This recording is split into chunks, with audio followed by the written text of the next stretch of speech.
Today we will try to understand about uh, कि जो projects होते हैं उनको हम किस तरह से रिज्यूमे में मेंशन कर सकते हैं और जैसे कि अगर फ्रेशर है तो उसकी जो प्रोजेक्ट्स मेंशन होंगे रिज्यूमे में वो अलग तरह के रहते हैं और जो एक्सपीरियंस्ड हैं जैसे कि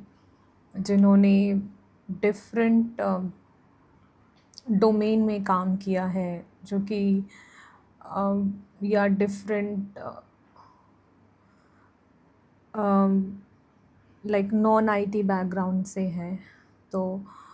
उनके जो रिज्यूमे में प्रोजेक्ट्स होते हैं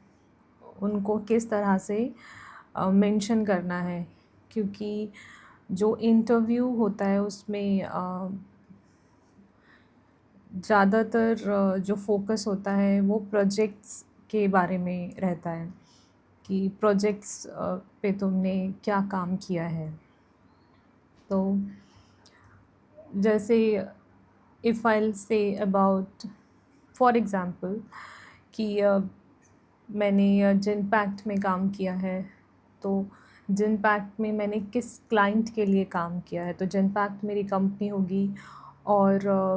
लेट्स से अगर कोई इलेक्ट्रॉनिक एमएनसी है जैसे सैमसंग हो गया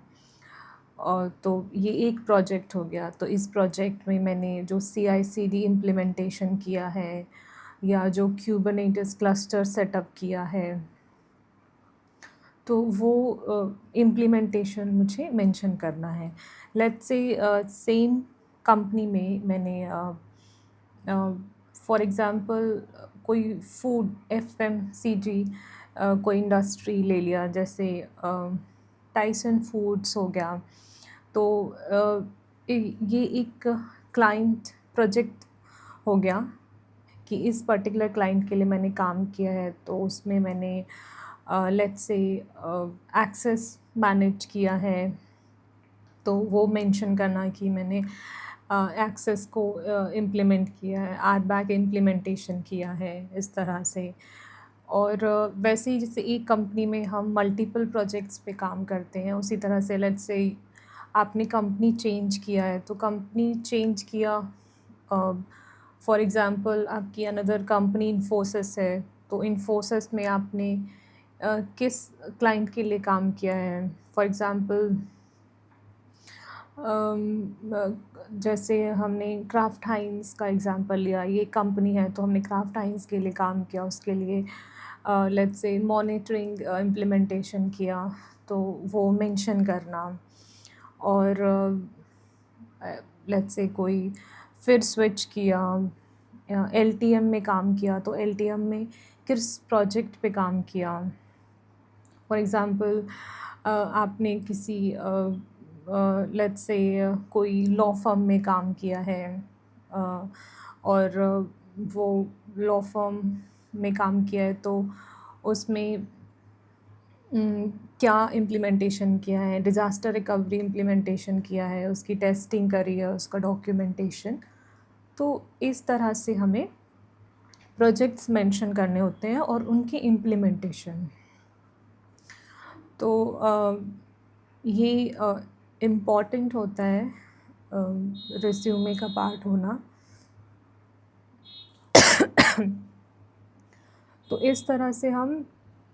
शोकेस कर सकते हैं कि हमने